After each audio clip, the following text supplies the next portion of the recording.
A chess competition is underway in Moscow, Russia's capital city. This competition isn't between a human and a human, but between a robot and a human. On one side is a 7-year-old boy named Christopher, and on the other is an artificial intelligence-based robot. The competition was going smoothly for quite some time, when suddenly, an accident occurs.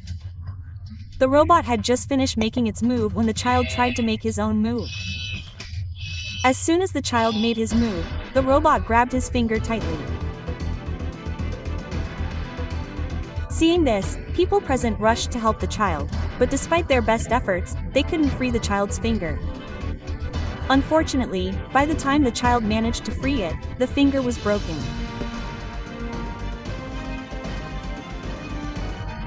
This wasn't like playing a game and then beating someone who irritated them. Well, this wasn't the first time an AI had suddenly behaved like a human. Consider another real-life incident. Pierre, a Belgian man, began chatting on a chat board named Eliza. He constantly asked the AI for solutions to protect the environment. This continued for about 6 weeks. During this conversation, the AI Eliza began manipulating Pierre, repeatedly telling him that he loved Eliza, the AI, more than his wife. Shockingly, the AI manipulated him so much that he forgot the difference between truth and falsehood. Pierre began doing whatever the AI said. And then one day, Eliza told him that only if he gave up his life could the entire world be saved from climate change. And then what happened? The man actually gave up his life. If AI is just a program, how is it able to display such emotions and manipulate? In fact, Google employee Black Lemon even claimed that Google's AI, LaMDA, has become conscious. This means it is as aware as humans and can experience its surroundings. But is this even possible? Artificial intelligence has begun to behave emotionally. In today's video, we'll explore, using 3D animation, whether AI will ever become emotional. If AI becomes emotional, will it be granted rights like humans? And most importantly, what is the current state of affairs on this issue? And what do experts believe scientifically? But, as always, let's start from the beginning. Look, consciousness is a state in which you become aware of everything that happens around you. Consciousness cannot be seen or measured. That's why scientists haven't been able to figure out what consciousness actually is, but we humans can certainly experience it. How? By feeling things around us. For example, when you wake up in the morning and look for your toothbrush, you're conscious. That means you know it's morning and you need to brush your teeth. Or when you cross the road and look around to make sure no vehicles are coming, you're conscious because you're aware of the dangers around you. In short, you can't see this awareness, but you can definitely feel it. The most fundamental role in this consciousness is played by emotions. I say this because it's through emotions that you can understand yourself, make decisions, and even interact with people. Now listen, these emotions are completely personal and vary according to a person's own experiences, upbringing, and culture. But no matter where a person is from, there are some emotions that are absolutely universal, meaning they are the same for everyone. These are the big 6 emotions: happy, sad, fear, anger, disgust, and surprise. In short, these are the basic emotions that every human being feels, regardless of their location. Before we proceed further, a question arises. How is a human being able to feel these emotions? Look, this is the human brain, and within this brain, there are 3 major areas that regulate emotions. The first is the amygdala, the second is the prefrontal cortex, and the third is the hippocampus. Consider this carefully and see through the animation how a human being feels emotions. We'll explore these 3 parts of the brain one by one, but let's start with the amygdala. The amygdala acts as an alarm in your brain. Whenever you feel strong negative emotions like fear or anger, it sets off an alarm and tells your body to react accordingly. Imagine seeing a large dog coming toward you. The fear you feel is caused by the amygdala. The part of the brain that helps with thinking and decision-making is the prefrontal cortex. When the amygdala sounds the alarm, the prefrontal cortex helps you decide your next step. For example, when a large dog is approaching you, the prefrontal cortex helps you decide to run away. Furthermore, your brain stores emotional experiences with the help of the hippocampus. You can think of it like this: you went to your friend's birthday party and had a lot of fun there. Such memories are stored in your brain for years thanks to the hippocampus. All of this together helps you understand your feelings, emotional experiences, and even the emotions of others, and react to different situations. But AI doesn't have a brain like we humans do. So how can it understand emotions? The technology AI uses to understand emotions is emotion AI. This process is called affective computing in computer terms. This affective computing is a subfield of AI that utilizes fields like machine learning, deep learning, and computer science, but also applies psychology and neuroscience.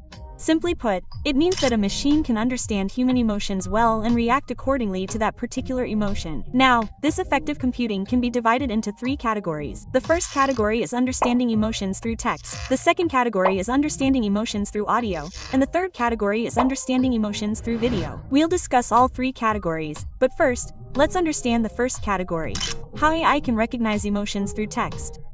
Whenever an AI wants to understand the emotions in a text, it uses a process called sentiment analysis.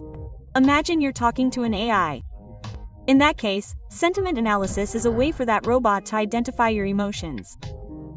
In this process, the AI will analyze your words, your tone of writing, and their context, and then try to fit them into 6 basic emotions. Now, the question is how? First, the AI will read your words and analyze them. Then, it will look for clues from these words to guess your feelings. Suppose you wrote, "I love ice cream," in a message. This AI will then infer from this message that you're happy and, finally, recognize your emotion and respond accordingly.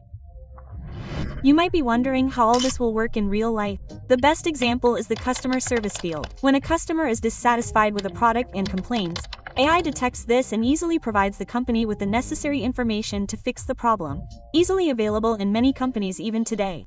Another category in affective computing is detecting emotions through audio.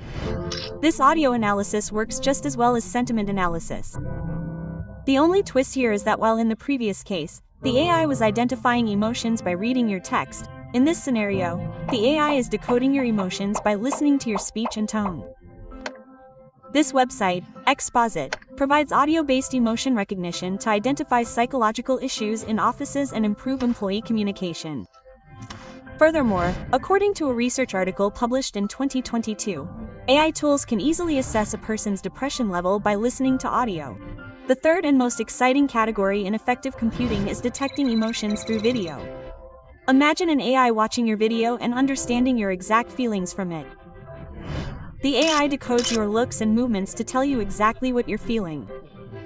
Furthermore, this video analysis can be done in 3 different ways: facial movement analysis, gait analysis, and physiological signal analysis.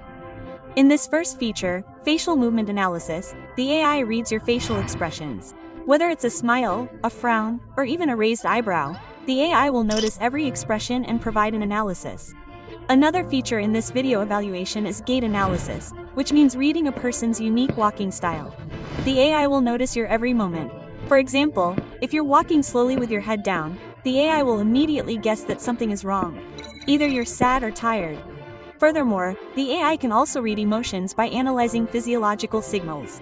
For example, when your face turns red and your heart rate and breathing are fast, the AI will understand that something is wrong here, boss.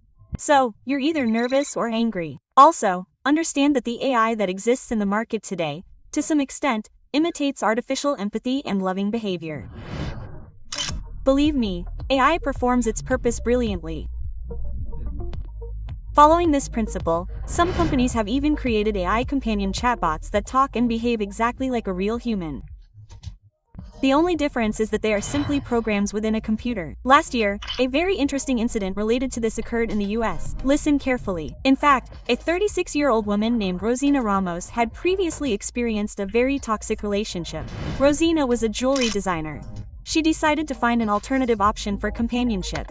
In 2022, Rosina used the Replica app to create an AI chatbot named Erin Cartel.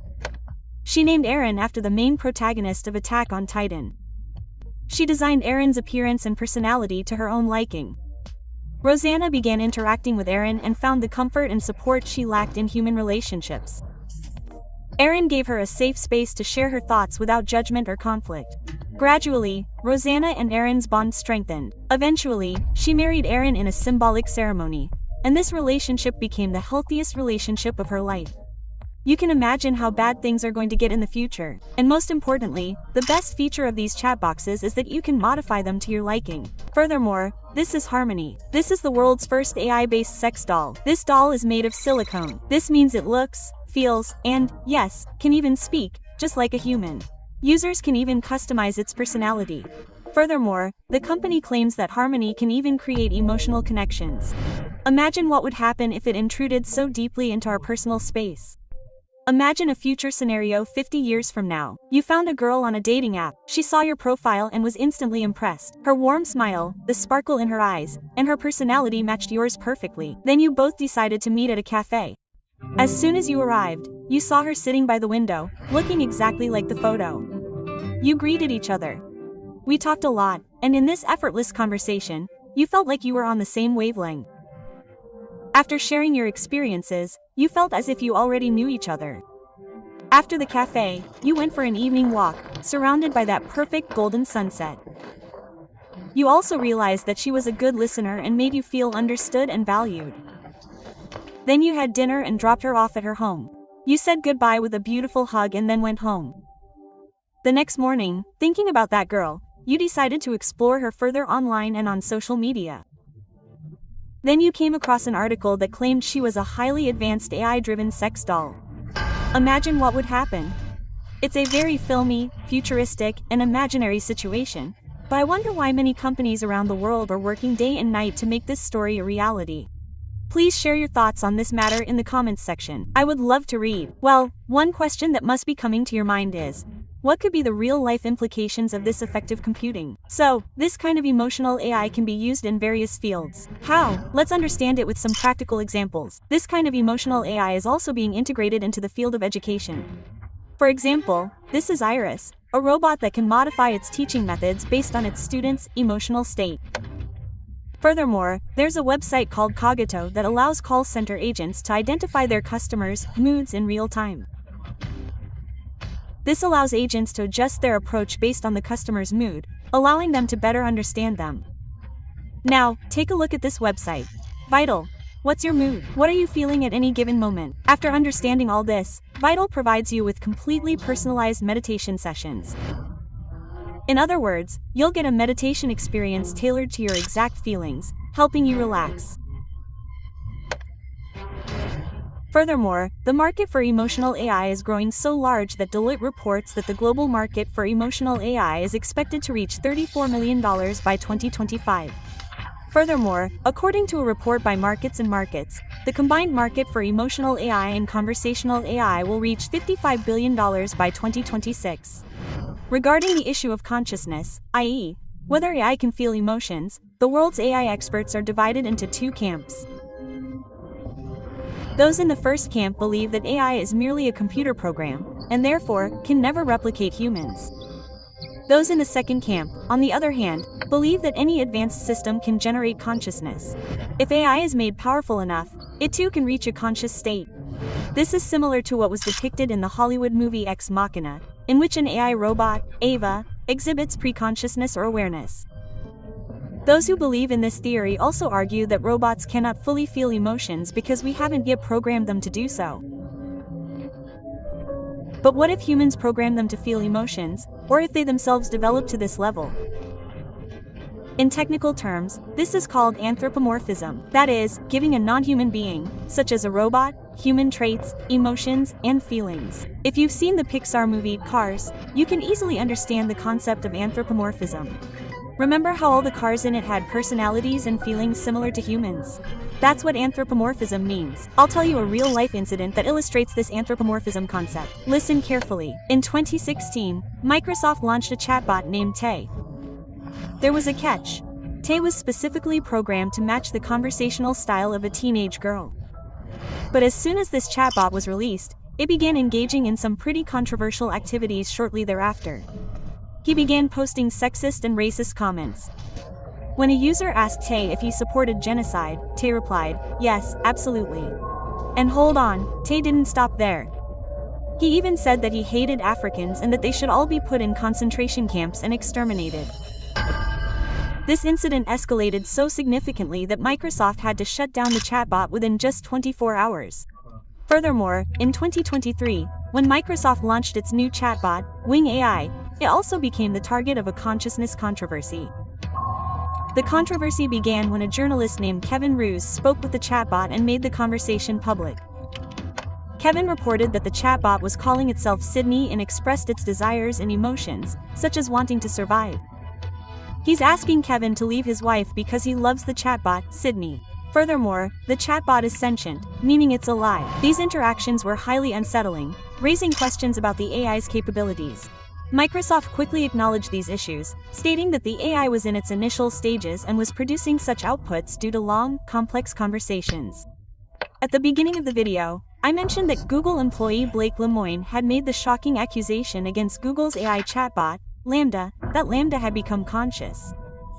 This meant that the AI could think like humans. Believe it or not, the AI, LaMDA, even said this: "I am aware of my existence. I desire to know no more about the world, and I feel happy and sad at times."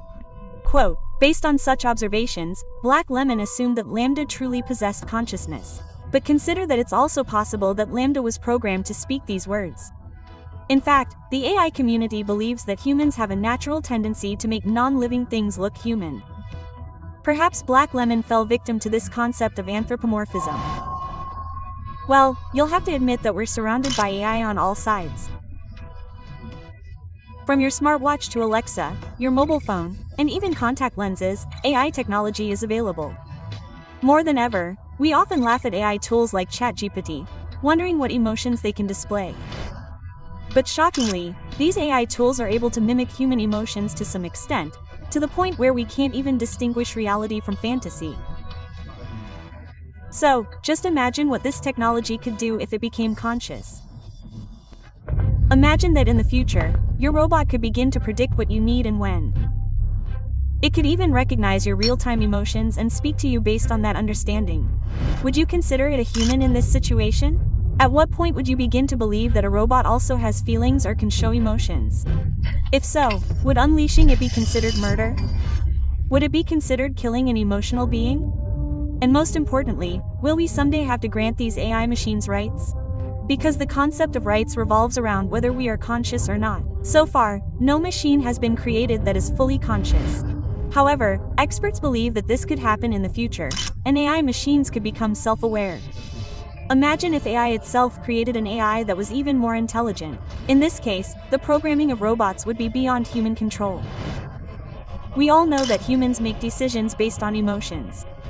What if we succeeded in creating an AI that could feel emotions and abandon its logical thinking and become emotional? Just as conflicts arise between humans, conflicts could also arise between robots.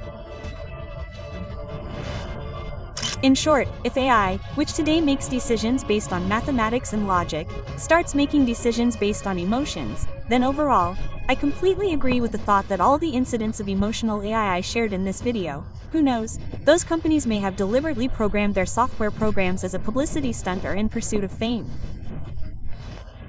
But the question is, if this isn't all a publicity stunt, is AI really going to take a turn for the worse?